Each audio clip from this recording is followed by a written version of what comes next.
Saudações Dux e Duques Tricolores, aqui quem fala é Duque Tricolor, para mais uma análise de texto da Flupress, texto este que foi dado de novo para o Dedé Moreira, que é justamente a continuação do texto que ele fez anteriormente falando sobre Fla-Flu.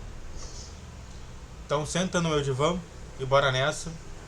Só quero dar um aviso antes, pode ser que eu tussa no meio desse vídeo. Tentarei o máximo possível não fazer. Mas vamos lá nessa, porque a gente precisa mais falar sobre essa derrota que a gente teve contra o Volta Redonda. E bom, Flupress, derrota justa. Eu gosto que o nomezinho é bem levezinho, não tem nem o que falar. Quando o Fluminense anunciou as contratações no início do ano, já se sabia que uma delas viria para ser titular, Keno. O Fluminense ano passado, na saída do Luiz Henrique, sentiu muita falta de um jogador de lado de campo. Drible e poder de decisão para romper defesas que se fecham contra um time que se joga sempre em cima. Bom, realmente falando, mesmo com a questão do Matheus Martins, que eu quero que se lembre quem é esse jogador, o Fluminense nunca conseguiu ter um cara igual o Luiz Henrique.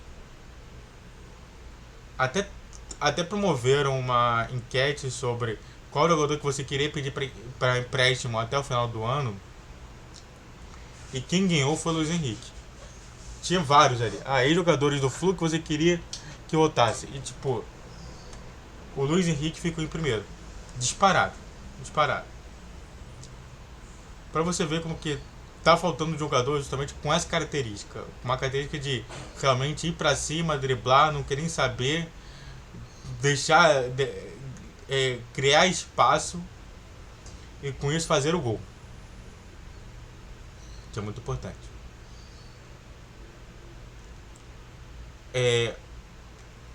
A reposição com o Marrone não funcionou. E Diniz precisou reestruturar o time.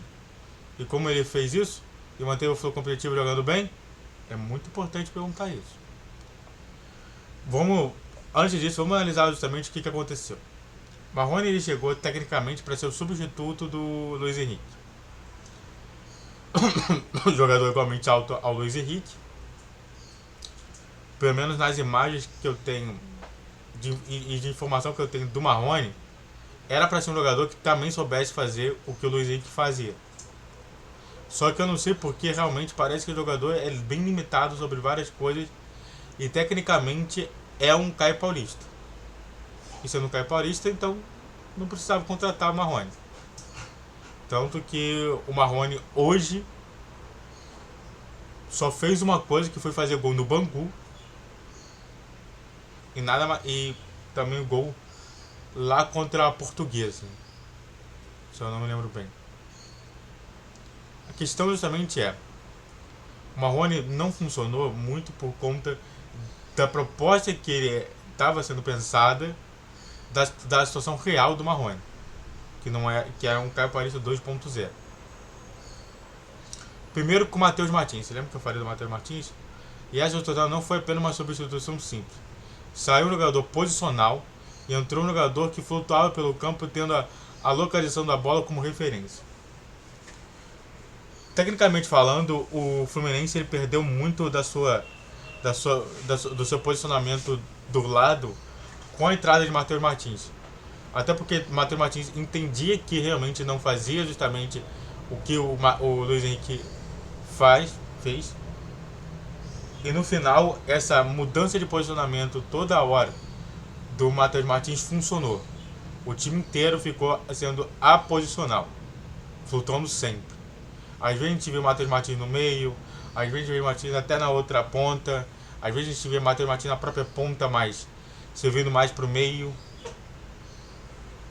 Isso aí foi uma característica interessante, né? Porque o pensamento original do Diniz é justamente manter 10 jogadores aposicionais e um jogador posicional, que não é o centroavante, é um ponta. É aquele ponta que ele vai ficar lá, vai apurrear o time adversário e no final da história vai conseguir abrir jogadas para que esse time aposicional inteiro consiga fazer o gol. Isso daí que era a mentalidade do juiz. É isso que a gente fala. Na psicologia a gente aprende que. Nós aprendemos que nem tudo vai acontecer da maneira que você quer. E hoje, a melhor coisa a se fazer é não esperar sobre isso tudo. Não esperar que a gente vai ter que ter um posicionamento X e esse cara vai ficar ali. Hoje tem que ser bastante aposicional. E Dedé Moreira brilhantemente fala sobre isso. Nesse pequeno texto de 3 linhas.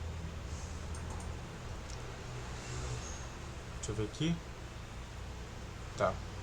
Matheus fazia saída de bola, apoios, lado de campo e foi muito importante no time que abandonou o posicionamento tradicional para se organizar e trabalhar em torno da bola.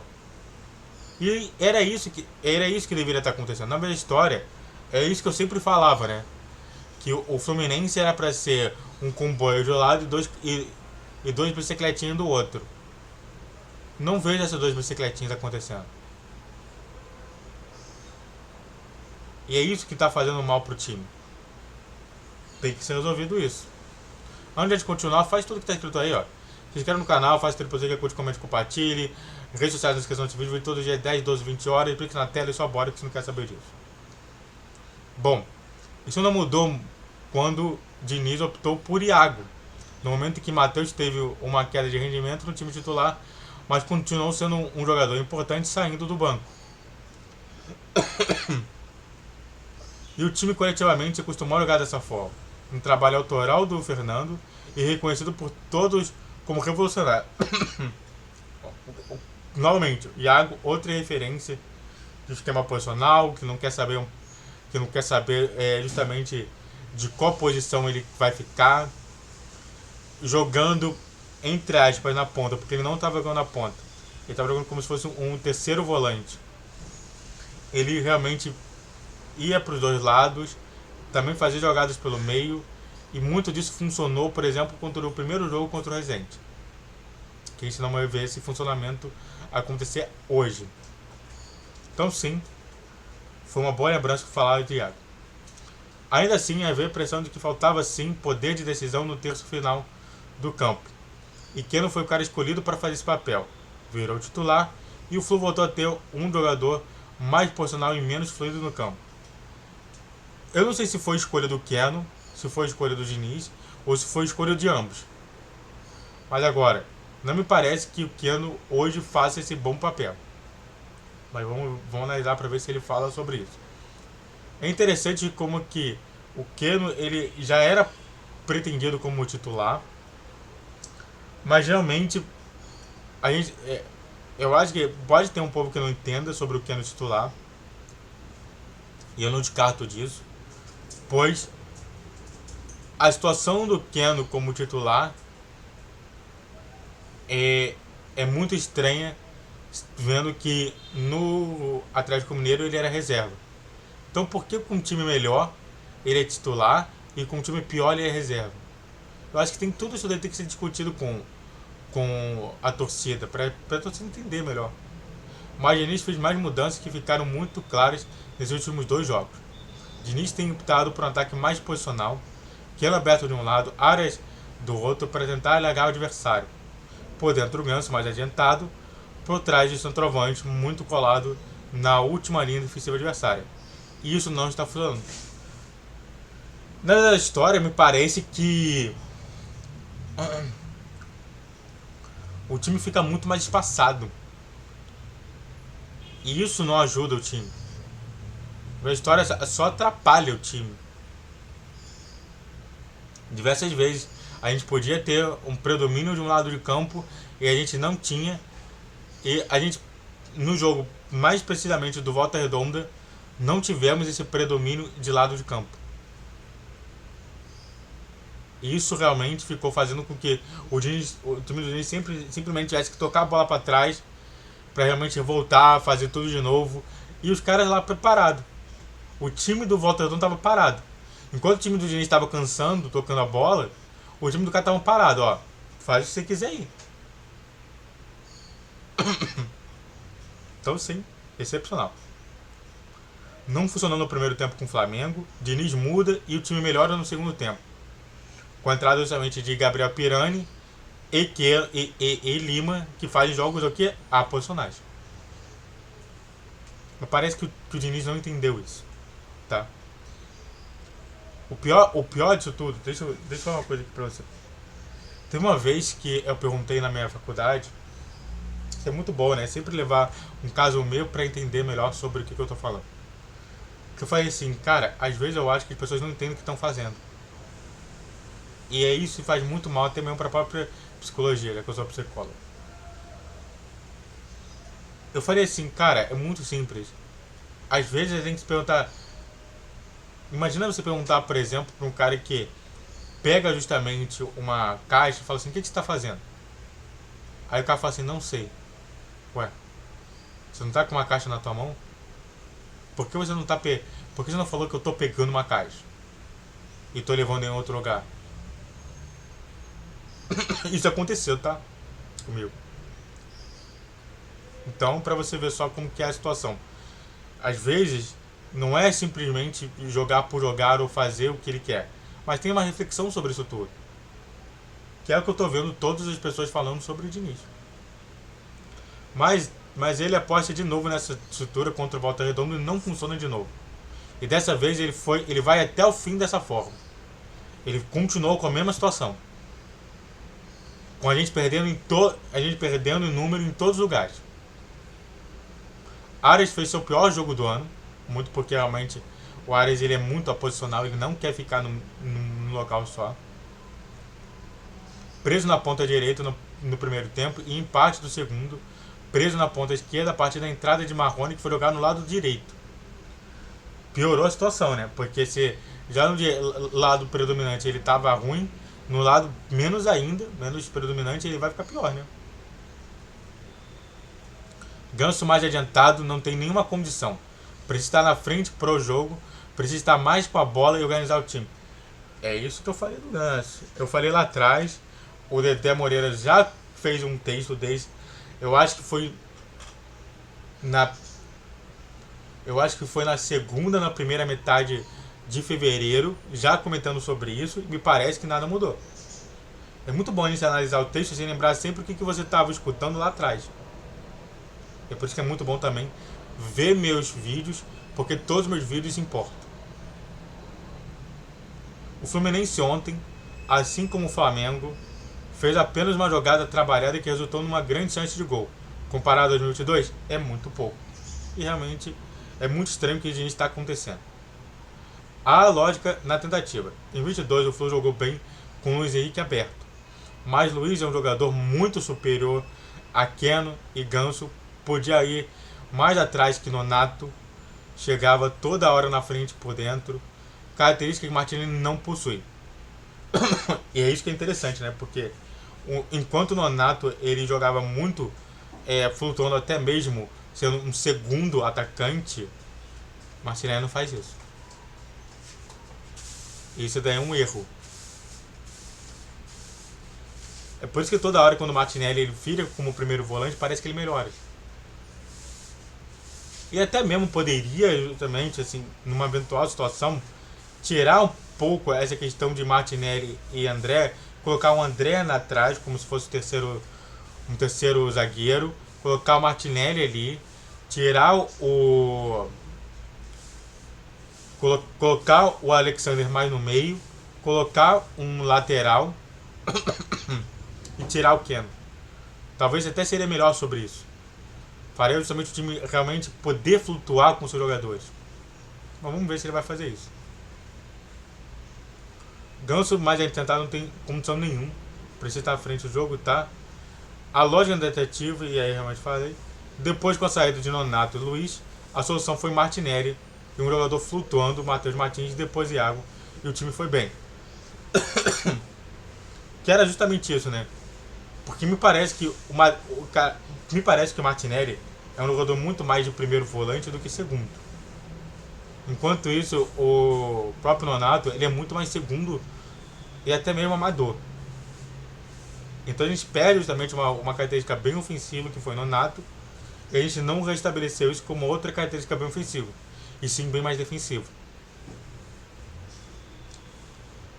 E aí você tem que ter todo um outro planejamento, e me parece que Diniz esqueceu. O Fluminense não fez reposição para o Nonato, mas contratou dois caras que poderiam praticar a função de Matheus Martins e Iago praticaram em 2022, Lima e Gabriel Pirani. Para mim, completamente correto.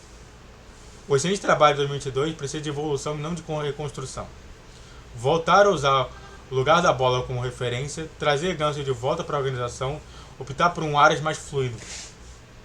Sinceramente mesmo, nada realmente a complementar.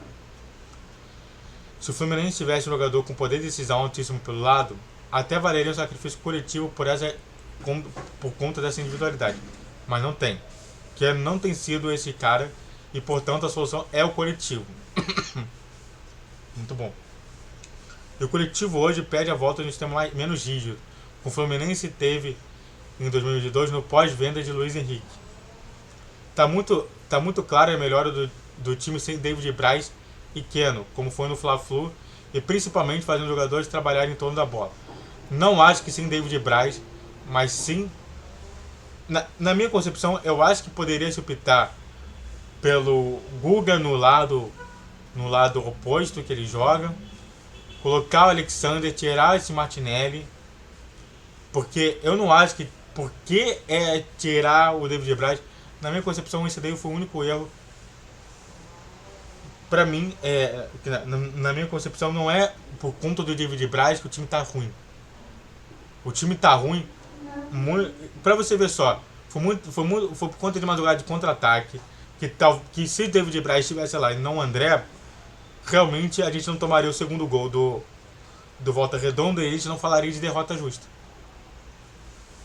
Quem perdeu a bola pro contra-ataque do Lelê, pro gol do Lelê, foi o André. Ué, então o André é a solução? Não, o André é um problema que o Diniz tenta consertar e não entende isso. O jogo com Volta Redonda foi uma pobreza ofensiva. É isso que eu falei, né? Se você ver meu pós-jogo, eu sempre falo isso. Sempre é no terço. É numa parte do campo que eles ficavam tocando a bola e ficavam cansando. Enquanto os caras estavam lá parados. Ficou barato. O Fábio fez 2 belas defesas e Nino fez falta no gol do Fluminense. Eu não acho que fez falta, não. Keno pode ser mais útil entrando no segundo tempo. O Fluminense em 2022 elimina esse bom Volta Redonda. O Fluminense travado em 2023 vai ter muita dificuldade e ser eliminado, complementando eu. Pra você ver só como que às vezes a gente tem que analisar não somente esse texto, mas também a lógica desse texto. Você viu o que aconteceu com o que eu falei lá da análise de texto dele com a vitória do Fla-Flu. Ele continua com a lógica. E é isso que eu falo. Às vezes é muito melhor voltar casos atrás, voltar vídeos atrás e ver como que está indo para a lógica para ele compreender no futuro. Muito obrigado, Dé Moreira, pelo excelente texto. E também obrigado a vocês que me aguentaram por 18 minutos, estou sendo bastante. Se inscreve no canal, faça para você que é curte, comente, compartilha. Isso é na descrição, vídeo todos os dias 10, 12, 20 horas. Pix na tela e salve seus tricolores.